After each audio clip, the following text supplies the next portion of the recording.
Hello, welcome to SoGoodReviews.com and SleazyKvideo.com, and we start a special series via this review, and I'll explain why. This is a movie that represents one of three movie passions of mine, after Category 3 and Hong Kong New Wave of the late 70s, early 80s circa.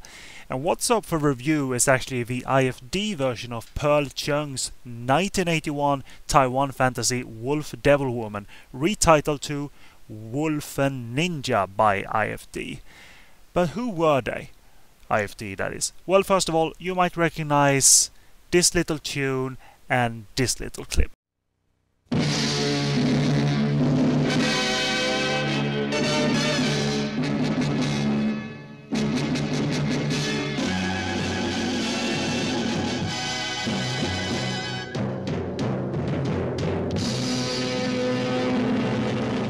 So this is all about head of Hong Kong-based production and distribution company Joseph Lai at IFD Films and Arts, who initially produced and financed Korean-shot kung fu movies such as being claimed The Magnificent with Carter Wong and Chen Xing. But eventually IFD cemented their most notorious legacy, and that happened once the ninja craze of the 80s hit, where they acquired a range of genre movies from various Asian territories such as Thailand, Korea, Taiwan, the Philippines and even Hong Kong, and cut into these were Western actors, most notably former spaghetti Western actor Richard Harrison.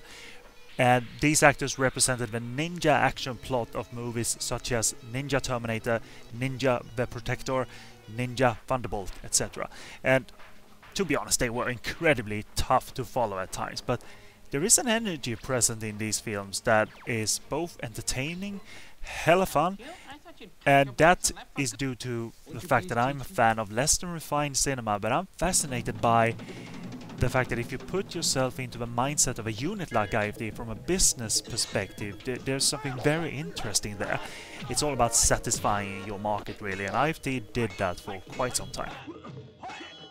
Now, as for how Wolf Devil Woman or Wolfen Ninja fits into all this, what is sadly unmentioned when speaking of IFD is that they saw quality in exploitation, horror, action thrillers and fantasy of the late 70s and early 80s coming out of Taiwan, and they clearly respected the raw power and creativity to the point where these movies were mostly released sans any spliced-in footage.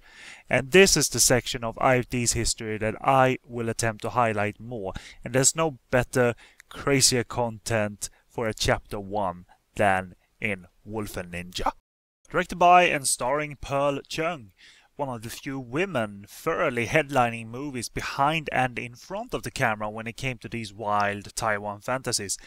It's easy to see why Joseph Lai and IFD eyed this movie, as surely a simultaneous thought occurred in both Lai and Pearl: provide and satisfy the market with entertainment, not art. And however flawed it may be, and Wolfen Ninja certainly is to a high degree, there is a certain exciting and aggressive and creative flow present, and that's the merit at least genre fans will carry with them after this acid-fueled trip during a few reels of Taiwan made on the cheap wuxia fantasy has played out. We're quickly thrown into an opening representing when Pearl is really on a roll. Aggressive sounds of lightning and a camera making us disoriented with distorted and disturbing imagery. The literal cartoon gore isn't exactly crap your pants effective though. This and the subsequent sequences in this setup of the character of Snowflower ending up with the wolves can be argued to be quick cut and aggressive due to a lack of means to convey anything. Even the wire action is clunky, but one thing Pearl knows is energy.